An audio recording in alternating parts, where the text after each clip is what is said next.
Hey, welcome back to another episode of the Mindshare Podcast. This show is sponsored by Kits Keep in Touch Systems, a two-time international award-winning marketing suite for sales professionals.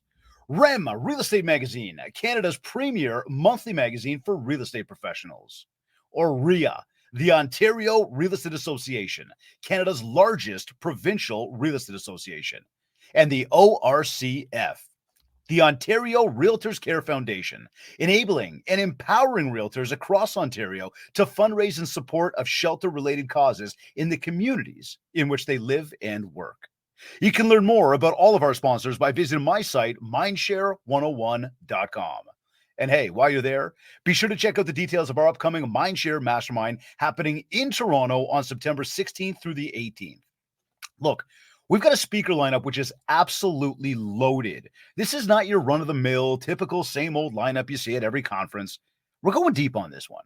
We're going deep to bring you voices that will motivate you, that will inspire you, that will help provoke you and with that creative spark to elevate to your next level of success. And over the course of 2.5 days, we're going to load you up with actionable value, leaving you wanting way more.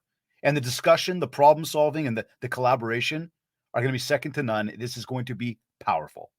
You've been hearing me talk about it. You may have already reserved your spot for it. Maybe you've been considering it. And I tell you now, spots are limited. Do not wait. Book your ticket and tell your closest colleagues to book theirs too. Our 2024 Mindshare Mastermind is going to be epic. Not only will you thank me for all of it after, you're going to thank yourself for making sure you were there. So make sure to check out the website, mindshare101.com, for more details. And of course, while you're there, be sure to download your free copy of the Ultimate Marketing Bundle so you can build more mindshare and get more market share. Plus, learn more about our one-to-one coaching and keynote speaking. Today's episode is number 290. Originally from New Brunswick, she moved to Toronto in 2016 with no job, no connections, no network, and no money. Upon her arrival, she started a private personal training company, catering to high-profile professionals, and garnered a reputation for delivering industry-leading results and even creating and launching a successful line of fitness attire. Living and working in downtown Toronto, she was able to build powerful connections and leverage her passion for helping people reach their goals and overcome emotional obstacles. This opened up her eyes at her opportunity to enter the world of real estate. She is now recognized as a top realtor in the GTA on social media for creative and unique marketing videos 3 years in a row, and has also spearheaded an annual Christmas event dedicated to aiding the homeless on the streets of Toronto. Joining me on this episode of the Mindshare Podcast is realtor Jenna Rose Ferguson. Jenna, welcome to the Mindshare Podcast. Hi, David. Thank you so much for having me. I'm so excited to be here. Absolute pleasure. It's nice to meet you. I've been, as we were talking about before we got on air, we're stalking each other on social media, seeing what everybody's up to. Looks like you're doing some great stuff, and yeah, definitely looking forward to diving in with you today. And what I've done today was, and for everybody tuned in, this is all about how to get creative with your social media to grow your following and your business. Mm-hmm. So you moved to Toronto in 2016, no connections, no network, no money. How did you decide to open up a personal training company? And moreover, what was the first step that you actually took to start the business? Mm-hmm.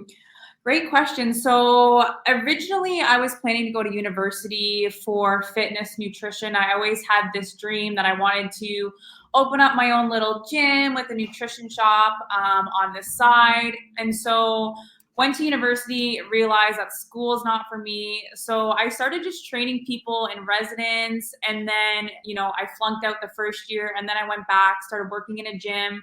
So I kind of already had that background.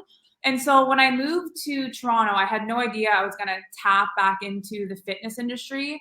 I knew that I just wanted to start some type of business. So then when I moved here and I just saw that every condo building had a gym, a nutrition shop just opened up across the street from me. So I went, introduced myself. I just moved here from Calgary at the time. And so I just hung out at the store for like 8 hours a day. Now Artie from Lift the City Supplements, he's one of my best friends. And I just started connecting with the community, people.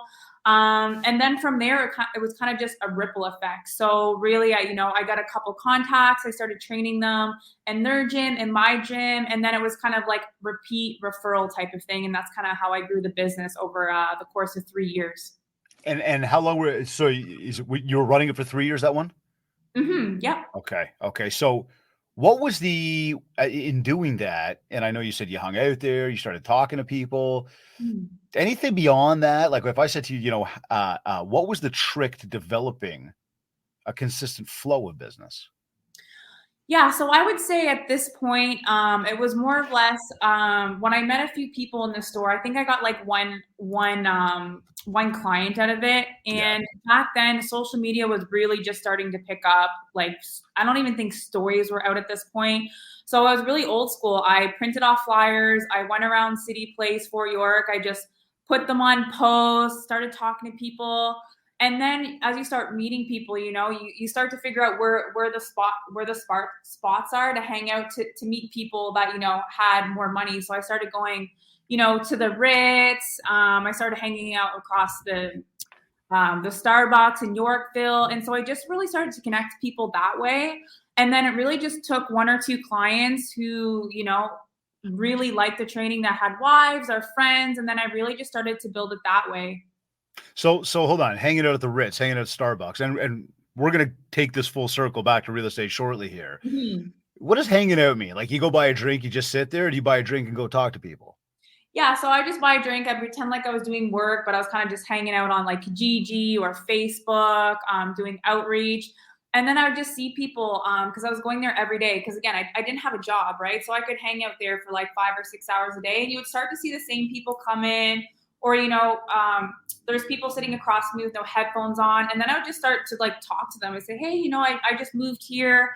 I'm looking for recommendations of, where to go out for dinner, or, what's the best gym around here. And I started started having conversations that way.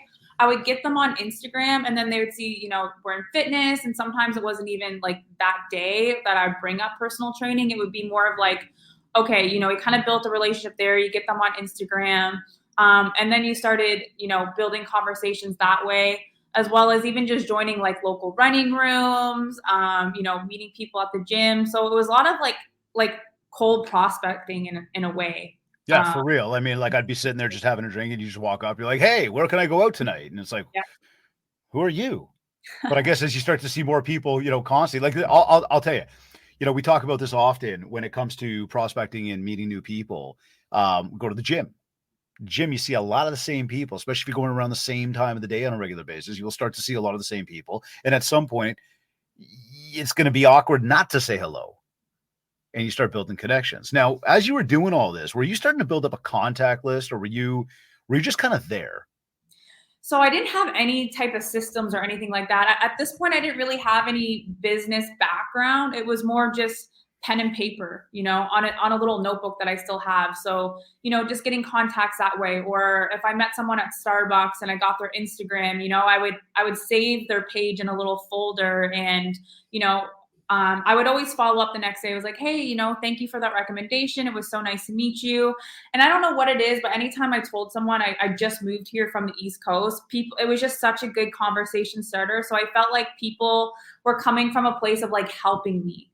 Right. So I try to treat it that way. And then it just took a few clients. And then it was just more of like, repeat and referral at that point. Interesting. Interesting. You see, this is that whole it's and so everybody really pays attention. The strategy here, okay, is what she was doing was going from online or offline to online, right? Meeting people in person, knowing that most everybody's going to have some sort of Instagram account or some sort of social media. So now we're going to connect with them there because it's the easiest, most unintrusive way to ask somebody for contact information. Like if you're like, hey, random stranger, can I get your phone number? In some cases they might give it to you thinking they're going on a date. In Mhm. other cases, they might be like, hell no, I'm not giving that to you. Or if you ask for an email address, most people are kind of reluctant because they don't want to be spammed. When you ask somebody for like an Instagram, hey, what's your Instagram? They're most of the time going to give it to you. And from Mhm. there, that spawns a wealth of opportunity to get the phone number, to get the email, to get the mailing address, because there's probably a link to a website somewhere. There's going to be some extra info you're going to learn, right? So again, for everybody tuned in, like, looking to prospect, looking to grow a following, looking to even build your audience, think offline to online. And when you do that, you can actually transition people back to offline, which is where the real connections actually happen. Mhm. So now, Jenna, you at some point decided to transition into real estate. You're doing this business 3 years, you're meeting a bunch of people, you're doing the hard work of like the prospecting and the cold stuff. What was it specifically that led you to get into real estate from what you were doing? Because you said you came from New Brunswick, went to Calgary. Dream was to open up a gym with a little, I'm sorry, a juice bar or whatever, healthy eating and stuff like that. Like, where did real estate enter the whole thing? So I never thought I would have entered into the real estate world. So when I got my business really going and it was consistent, a lot of my clients were very successful. So they were CEOs or entrepreneurs, and all of my These clients, were the fitness clients. yeah, my fitness Okay. clients. Yep. Yeah. So they all had investment properties. So throughout, like our times together, we're either talking about, the real estate market or politics. Like they were all just so very intelligent. And so we're having really great conversations. And throughout, I would say towards the end, a lot of them, would say, hey, we think you would be a great real estate agent. And so I think it was just one client that kind of planted the seed, because we were talking about like, their investment properties and buying real estate. And I was asking more questions about it. And then it kind of just turned into the conversation of, we think you would make a really good real estate agent. You kind of have what it takes. And so I knew that I didn't want to be a personal trainer for the rest of my life. I did it when I was younger back home. And then the only reason why I did it here was because I saw an opportunity to make a lot of money under the table. And so I knew at some point I was going to have to pivot. I just didn't know what that was. And then it kind of just happened naturally. So at that point, I said, okay, I'm going to take my real estate license. And when I get my real estate license, I'm going all in. Like, I'm not going to keep doing this anymore. And so that's exactly what I did. I, gave my clients to other trainers, or some stopped. And then I just went all in. And then thank God I did, because 3 months later, the pandemic happened and everything shut down. Wow, that's right. So here's an interesting one. So you had this dream, you had this vision for the fitness side of things, and then all of a sudden that just switched. Mm-hmm. How did you get yourself over the hump mentally to go, I'm going to give up that dream, that vision I had for me, and move into this other one without looking backwards? Yeah, so I think it was my dream when I was a teenager, and then when I went to university. So when I went to university, I was going there for nutrition. I was training girls on the side because, again, social media wasn't popular yet. I was doing bro science, and I was writing nutrition plans on a little sheet of paper and handing it out in the dorms. Then I went back home at 19. I worked at Good Life for a year. I liked it, but I wanted something different. So the reason why I moved away is because my thought process was, okay, I'm gonna bartend, I'm gonna save up all this money, and then I want to open up like my own gym. I don't want to be a trainer. I didn't see that, being long term for me. However, when I moved to Toronto, I just kind of saw that opportunity. And so for me, it was more the lines of, let's just use this as a building block and a stepping stone until I kind of figure out like that next move for me. Okay. So now you're restarting a whole new business again. Now Mm-hmm. it's real estate. You just Mm-hmm. talked about a stepping stone. What was the first step that you took when it came to getting the real estate business off the ground? Mm-hmm. So I guess the first step for me was you got to get the license, and then it was just a lot of rentals. So my plan was, I just want to get out there. I want to do as many deals as possible. I want to talk to as many people as possible. And at this point, the pandemic literally just happened. So you weren't even seeing all my families back home, but I wasn't seeing friends. I wasn't on a team. So I felt very isolated. So for me, my thought process was, I just want to get as many clients under my belt, and then hopefully that will start to transition into buy and sells. Okay, so getting as many clients on the belt, you're doing a lot of cool prospecting. You're still doing that stuff. Are you still doing the hangout at Starbucks and the Ritz and all that, or has that changed as well? That's definitely changed, I would Okay. say, because again, I think COVID more or less made me a bit introverted. So that was my plan going You into do real that to estate. everybody to some degree. Right. And then, so that was kind of my plan. And then the pandemic happened. And then when things started to go open back up again, For me, I just wanted to get back in. I wanted to start door knocking because I wanted to become listing heavy. So door knocking was a big one. But still doing networking events. So if my clients had a housewarming party, I try to get to all of those, any baby showers, bridal showers. And so my goal when I go to any type of party, I try to just get everybody on Instagram. And so Nice. by doing that, then it's like they can see what I'm doing on a day to day. And then, after maybe a year, 2 years, or right away, you'll get that message of, hey, I'm looking to buy, sell, or I know somebody. So did the first deal that you did, and I know you said a lot of rentals, whatever, but was the first deal you did, was it with somebody you knew or somebody you had like you had literally just met? So the first deal I did, he actually found me on Instagram, and that was, he found me on Instagram. He liked my content, and that was like a little luxury bungalow in Etobicoke, and that was from Instagram. So I mean, you're in that literally through being consistent with your Instagram, just with your content. This person reached out to you, and then next thing you knew, you're doing a deal. Exactly. And so what I also did in the beginning too is I would get permission from other realtors if I could film their house with a professional like photographer. And so most of them said no, but the one or two that did allow me, I kind of just made it look like it was my listing. And so I made some really fun listing videos of the home.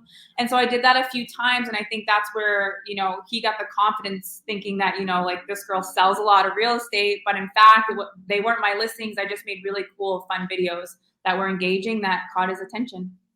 Interesting. Okay, I want to get into those in a moment, but I want to ask you, as you got into the game of real estate, and we got a lot of new people still coming into the game. We got a lot of people that have, gotten in, let's say, similar time as you, kind of getting into the pandemic time.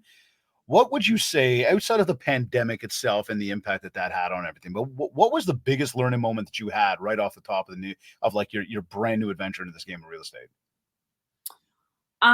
Sorry, repeat that one Like more time. biggest learning moment where it's you almost walked in going, here's what I think it is, and then all of a sudden you're doing it and you're like, whoa, wait a second.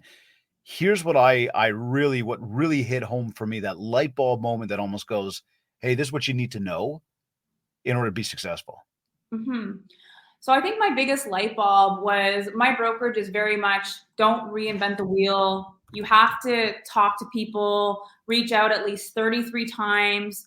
And so I didn't really understand the impact of that. And so I think the biggest light bulb for me was, seeing people that, were doing other transactions when maybe they did a rental with me, but it wasn't really staying on top of them and keeping that relationship.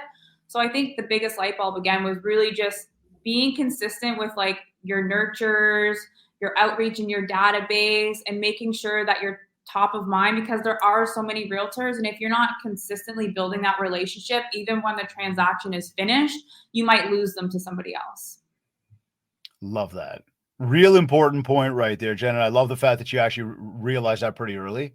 That is something that a lot of people in the industry struggle with. And anybody tuned in right now, as you're listening to this, you think to yourself, either A, I know that, or I know it's a people business, or I know it's relationships, or you're even thinking to yourself, I've got to get better at that. This is something that I continue to preach to everybody in this industry, and anybody in any business that you own, whether it's real estate or it's anything else. You're in sales, you're in a people business, and whatever you're doing to run your business, understand that client list, there are what, 8 billion people on this planet. That client list doesn't need to be that big. A few hundred on there, and you continue to work them consistently, you can have a consistent business running. It's not hard, and they will refer people. They will tell people, right? They are walking billboards for us. So it's important that we recognize the importance of that. And I think for you to get that right off the top, and naturally, it seems like you already kind of recognize that when you started going to these different places to network with people, having conversations, getting their Instagram so you can stay in touch with them. Like, these are all the keys to success. This is it right here. And it's not overly complicated. And the fact that your brokerage comes out and says, don't reinvent the wheel, I couldn't agree more. There's not a lot of, most things out there are bright, shiny objects. But there is no magic pill. There is no secret sauce. It does come back to building mind share with the people that know you, like you, and trust you. Mm-hmm. And the more you do that, the more opportunity you get. So now you said that the first deal came from somebody through social media. You recognized, I guess, pretty early as well that social was an important channel to be leveraging. Right off the top here, we mentioned that you had been recognized as a top realtor in the GTA for social media. What was the criteria that earned you that recognition? Do you know?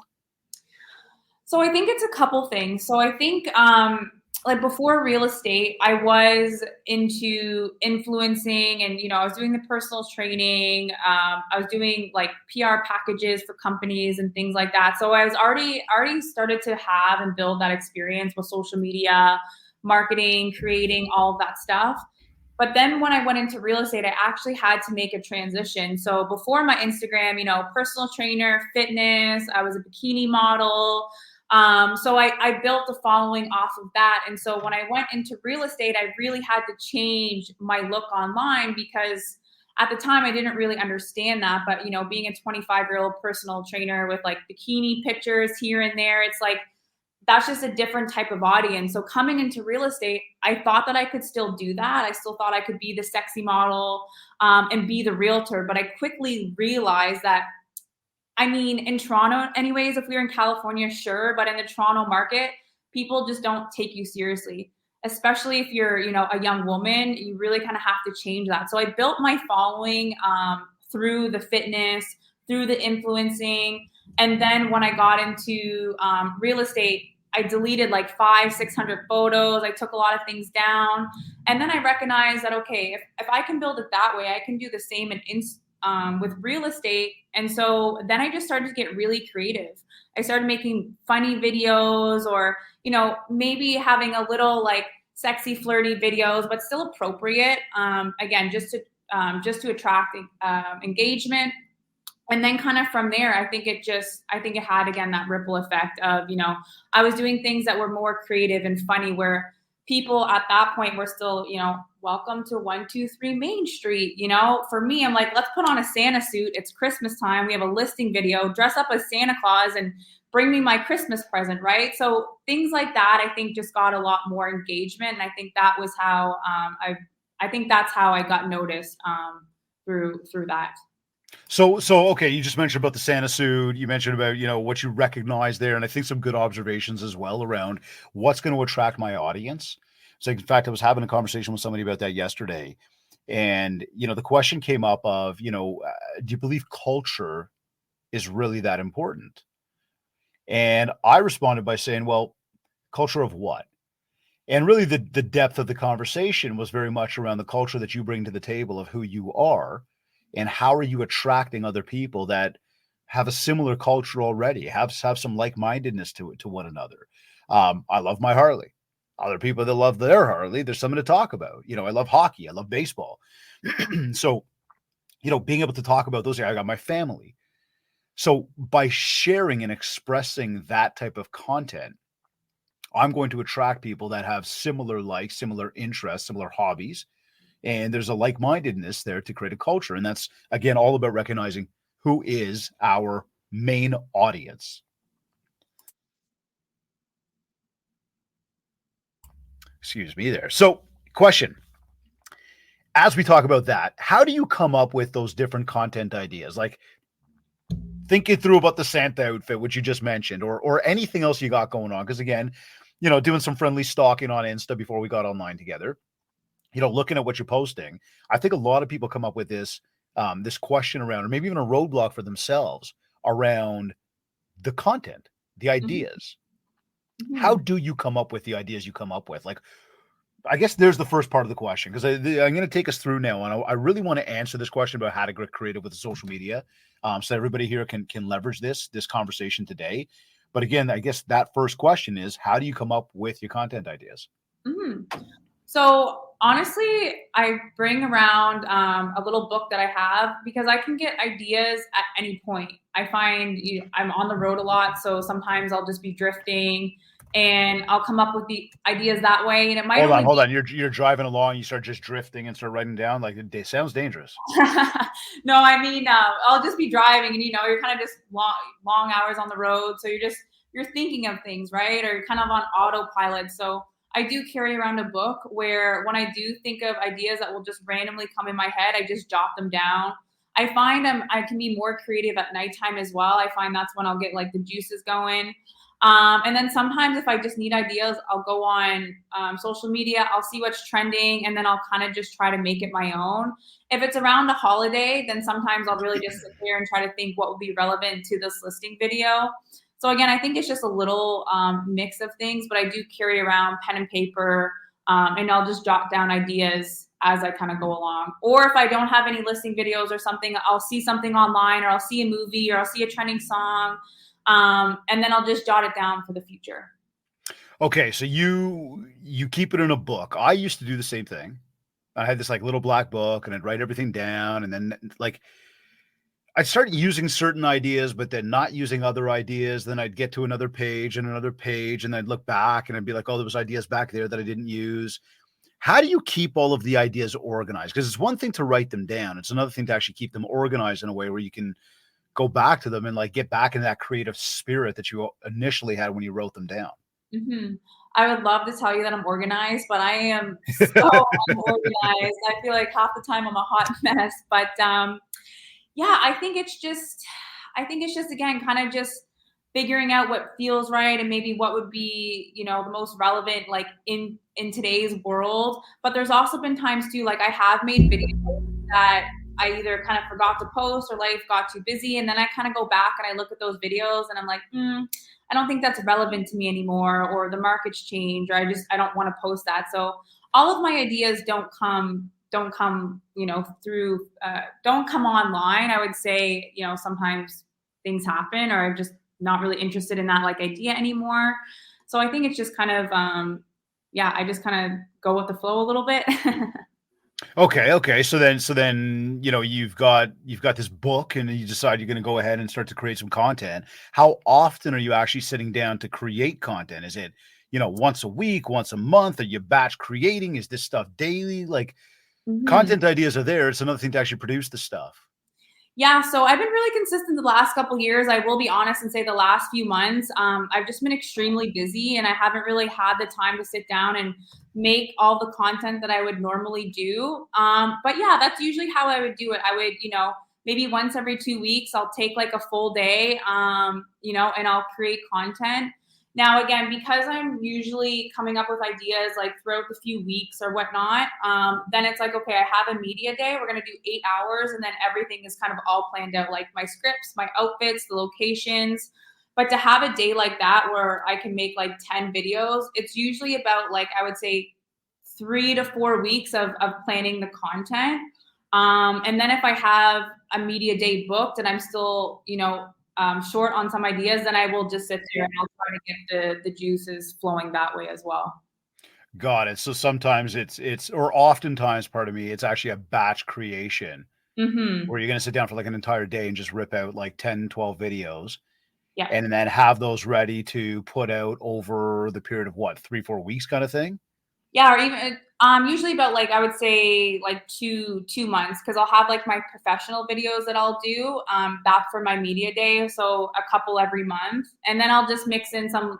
Then I'll just mix in my own content of like, you know, information, or if I see something online, you know, if there's rules changing or anything like that, then I'll post some of my stuff. But I'll have like my professional videos where it's the content day that can last me about 2 months, and then I try to mix in some other things. So whether that be, you know, if there's rules or regulations that's change, if it's my personal life.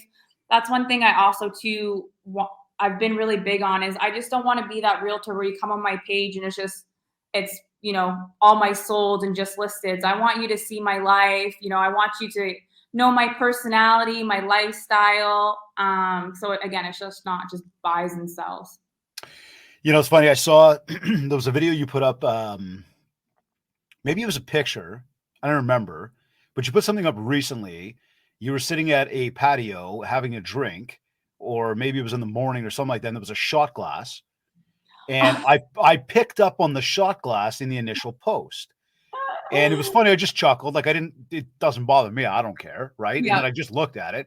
But it's funny because I think in one of your stories, like right after that, you're like, okay, hold on, everybody. I just realized I don't remember exactly what you said, but like Yeah. there was a shot glass there. It's 10 o'clock in the morning. No, I was not drinking. You said something like it was like an energy shot or something like that. I got no idea. Dave, why you bring this up? I bring it up, one, to say I like the fact that you played on it. You Mm-hmm. picked up on it and then you played to it instead of, let's say, all out deleting it. Um, and I guess to everybody tuned in, again, this is just that vote of confidence to you that, social media is meant to be fun. And as Jenna just mentioned, she doesn't want to just be the realtor, but she wants to have personality and be herself. And this is something that I share with everybody all the time. And if you're following me on social, you're going to see the exact same thing. You're going to get the business, professional, and you're going to get the real life. And quite frankly, the person is the exact same. Mm-hmm. And that's something that's important, because this comes right back to, again, a moment ago where we talked about, culture and finding your audience and like-minded people. It's very much about, do we have something in common? Mm-hmm. So be yourself, I guess, is my message. Own it. If you make a mistake on something, you catch yourself somewhere, have fun with it. And again, to you, that was one thing that I just remember from the other day watching that. I thought it was smart. It was good. It was a good idea to do that, because it even, like, I chuckled at it, right? And I was like, yeah, I like the way we played off on that. Mm-hmm. So anyways, nice job with that. But, when it comes to content, we talk about batch creation. We talk about writing down our ideas on the fly. I used to write it down in a black book. Then I went from the black book to an Excel spreadsheet. Excel was very, like, unstimulating, like, you just boring spreadsheet, right? So I moved into something called Trello. You ever heard of Trello? Mm-mm. It's like an online bulletin board. So it's like, I got an idea, whether I'm on my computer, I'm in my phone, instead of writing it down on a piece of paper, I can, like, pin it up to this board in this app that I've got, and I got all these running content ideas that I've got, and then I can start to categorize them if I want to. But again, that's just idea tracking. How do you stay consistent? Do you have an actual content calendar that you create ever, once a month, at all? What's Mm-hmm. the play on that? I think honestly, again, it's not very fancy. It's, just using your Google Calendar, knowing when you're about to post.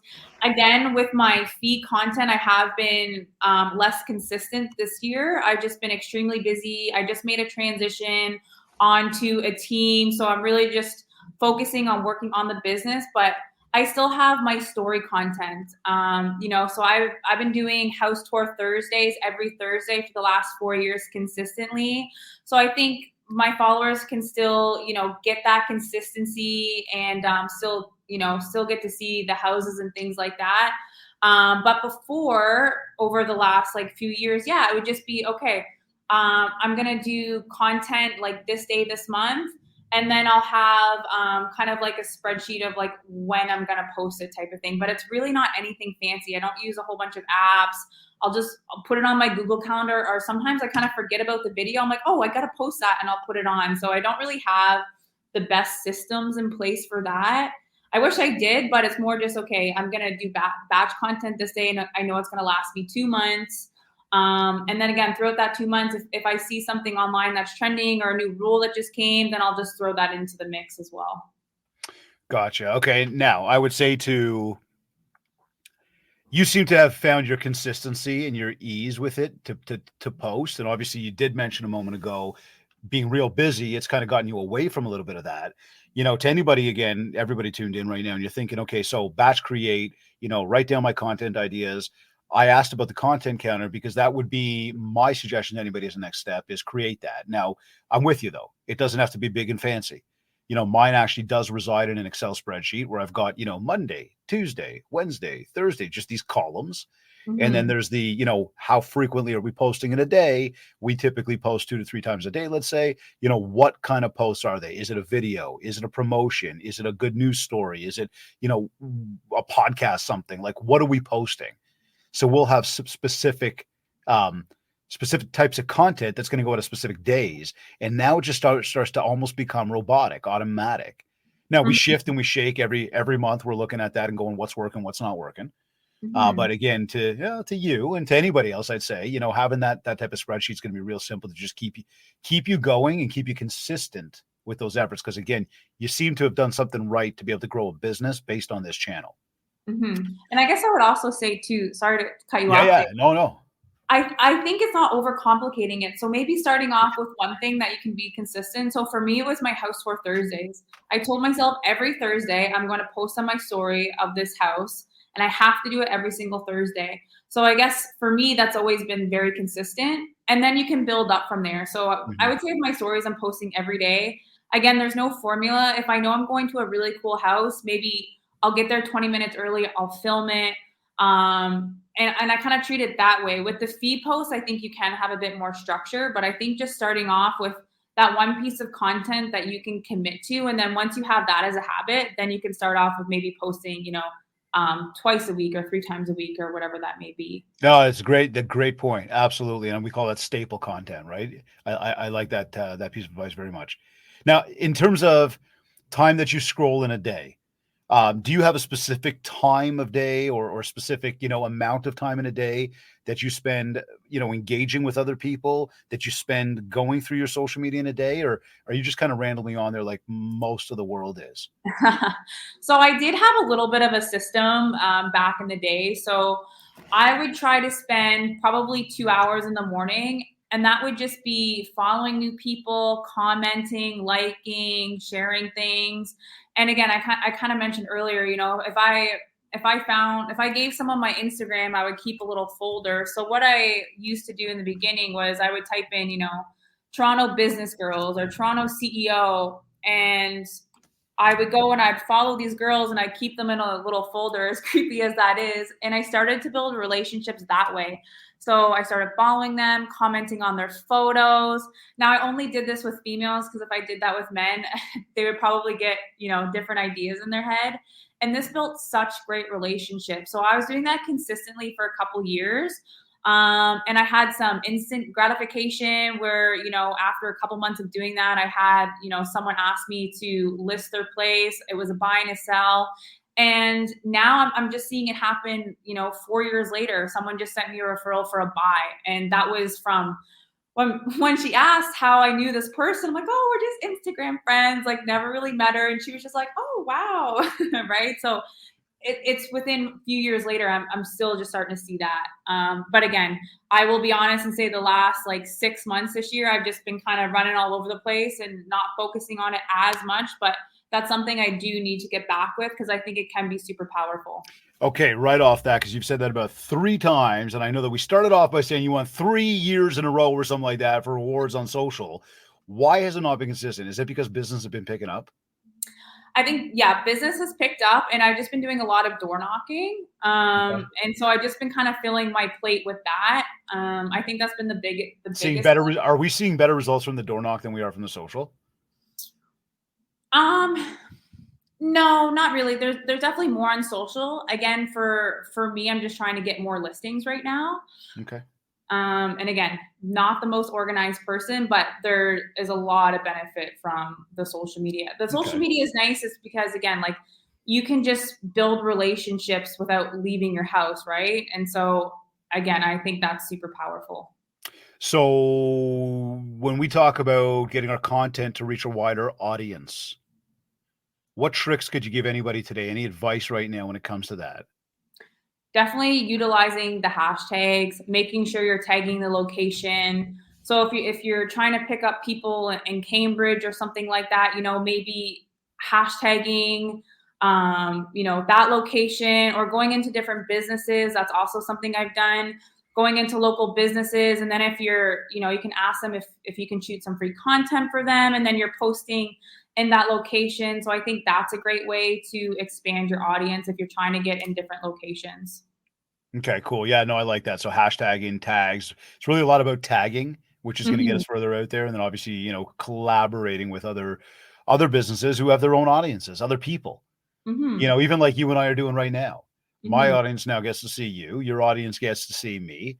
And there's the power of social media, for everybody right now. It's every time you're going into a local shop, every time you're going into to connect with somebody, include that person in the post.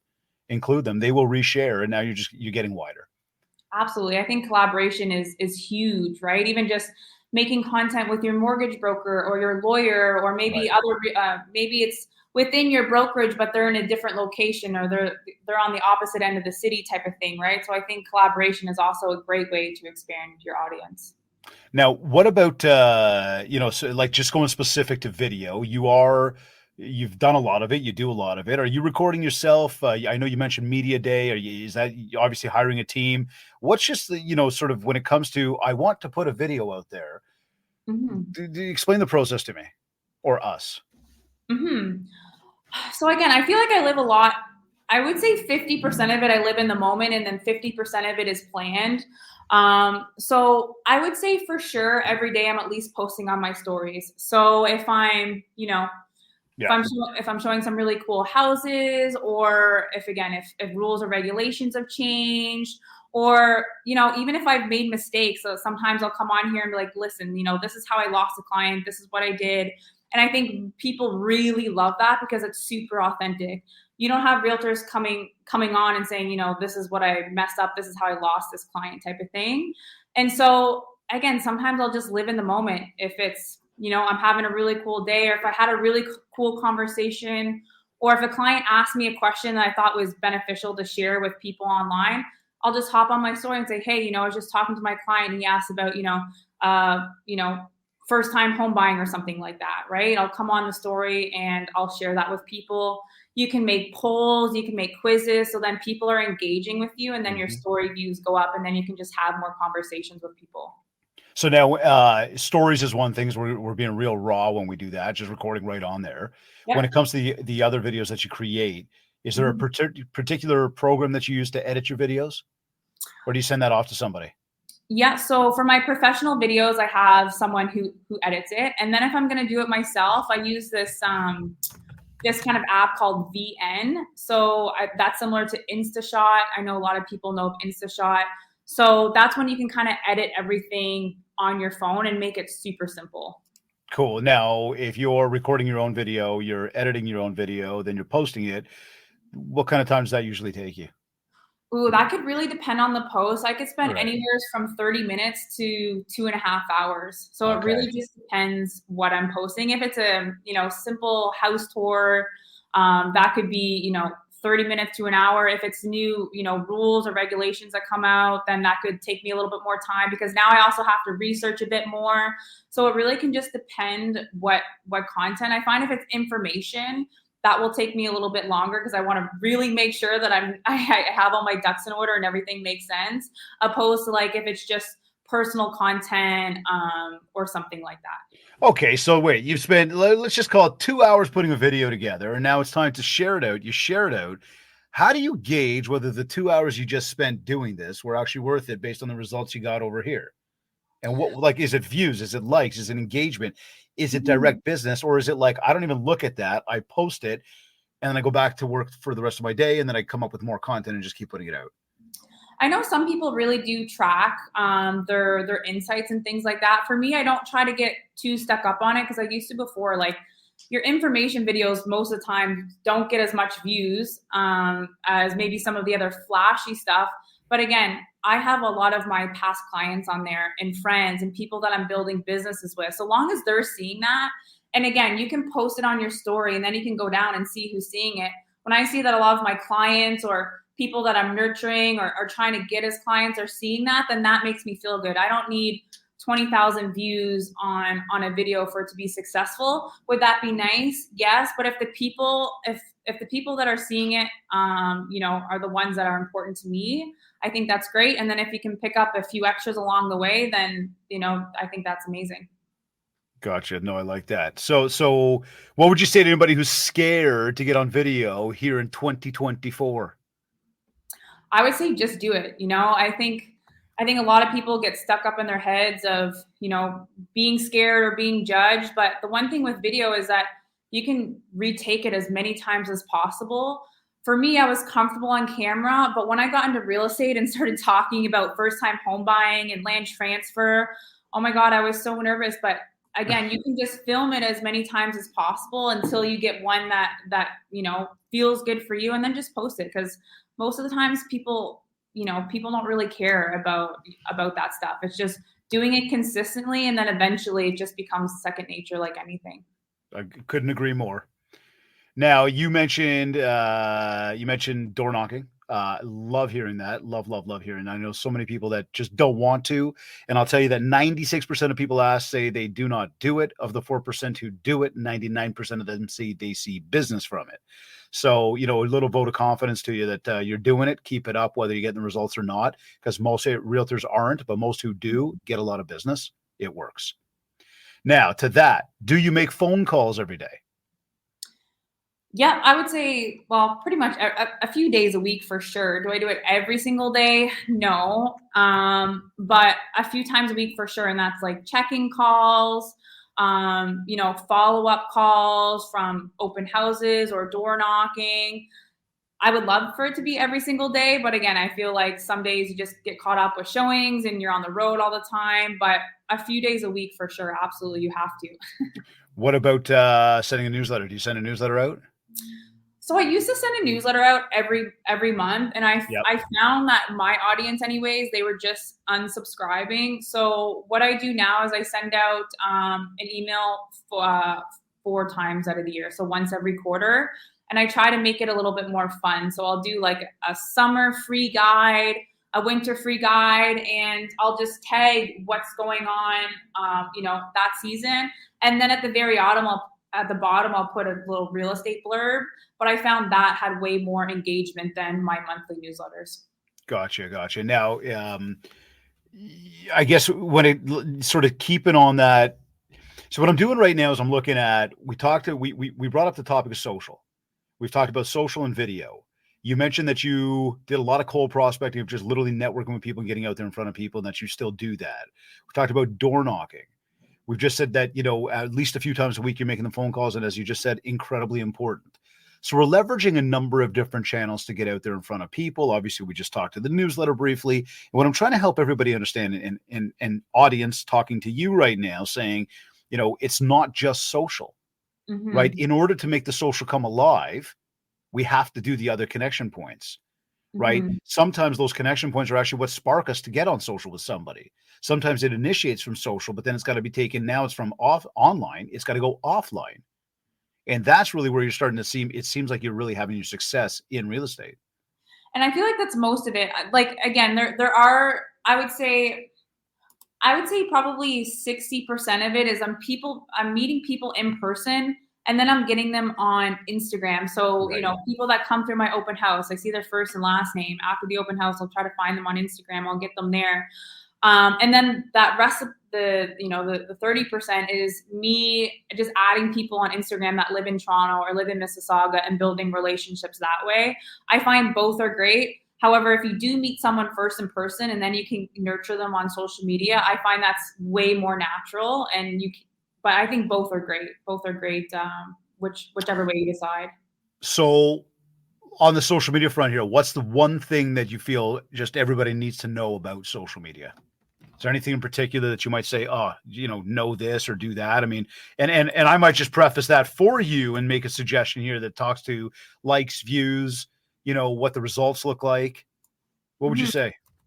I would say social media is always changing, and you really have to kind of keep up with the times and follow that. And I think it's just being consistent with it. Start posting every day. Start having conversations with people, make little folders, make sure you're going in and you're seeing their posts, right? Especially if, someone just had a baby or got married. Like, I've even sent people gift cards who just got married. They're not my clients yet. We haven't even met in person, but here's a little gift card, like, congratulations. And I think that can just go such a long way, because a lot of people are not doing that, and it will really make you stand out and be authentic. See, right. Again, going from online to offline. I really back that in a strategic way, because that's exactly how we make the deeper connections with people. So to that, then, what would you tell any new realtor getting into the business about, that would help them grow their business quickly? Doing lots of reels, because again, like I just mentioned, Instagram is always changing, right? So before it was all photos, and then you had to make the switch to reels. So just trying to stay on top of it. You don't have to have all the tools to get started. It doesn't have to be picture perfect. It doesn't have to be professional. Just get your phone out, start making reels, start building connections. If you're in real estate, even if you're starting off with rentals, ask them at the very end, can I grab you on Instagram? Can we stay in touch? And just start treating it as a touch point. Because it's like, personally, I don't love calling my database like once every 4 quarters to check in. I'd rather just send them a message on Instagram once every 2 weeks and say, oh, like, where was that restaurant, or where did you guys just go camping at, type of thing. It's way more natural, and I feel like it's way more friendly. So you spend a lot of time engaging with other people. Oh yeah, for sure. Huge, absolutely huge, right? Like, it's one thing to put out your own content. It's another thing to engage with other people's content. Mm-hmm, We had a absolutely. guest recently, Asif, who said something. What do you say? He says, don't just be interesting, be interested. Right. So again, instead of just posting about you, go figure out what they're up to. Just like you said, what restaurant, what camping spot, etc. So here, a quick, you've got a Christmas event that you do that is dedicated to aiding the homeless on the streets of Toronto. Mm-hmm. I'd be remiss if we didn't get to that today and just bring that up and bring some light to that, some awareness for everybody. I think this stuff is incredibly important. And you might want to check into the ORCF to see how you could get involved with the ORCF, the Ontario Realtors Care Foundation, to assist you with that program. And then be able to sort of do some collaboration back and forth. I think that might be an interesting one, but tell us about that quickly. Just give me 1 second. Yeah, so my brother recently, well, the last couple of years, he's been homeless. And so I really just wanted to give my part and really just give back, because I think everybody, again, does have a story. And so he was kind of my inspiration behind that. Unfortunately, he is still homeless. So I feel like by me just doing this part, I hope that, maybe something could come out of it that way. But I think it just helps me connect to him in some ways, even though he's back in the East Coast. So I try to, again, just give back to the homeless. Everybody has a story, and yeah. What would you say to everybody about making time to get involved with something, why they should make time to give back to the community? I think just giving back in general, I think creates a lot of really good karma. I just think it's really important to do, when you give back, then it allows you to open up and receive. So I think, with anything, it doesn't have to be homeless people, but just taking something that, is important to you, and, just being able to give back to the community, I think is really important, and it makes you feel really good. And if you get some real estate out of it, sure. But I think, again, it's just when you give back, then it allows you to receive a little bit more. Love that. So you've gone through all this stuff. You're doing all these great things out there. You're having success. You're selling real estate, meeting people, posting on social, giving back to the community. At the end of the day, you lay your head down at night, every single night. How do you, Jenna, know it's been a successful day for you? Oh, that's a really good question. I think just going to bed at night, just being happy. I think that sometimes you have days that are all planned out, and you have this checklist, but the reality is sometimes you don't always get to it, right? So I think just waking up and going to bed happy every single day, and not just being not being stressed all the time. I think there was a point where I was so emotionally invested into some of these deals, and it was taking happiness away, when all you can really do is you can do everything in your power to make transactions and things go smooth, but just knowing that it's sometimes it's not in our control. So just making sure that you're happy, I think, allows me to know that I've had productive days, or it was a good day. Amazing. Listen, we asked that question at the end of every show. Nobody ever talks about money. People are always talking about help and happiness. So great answer there.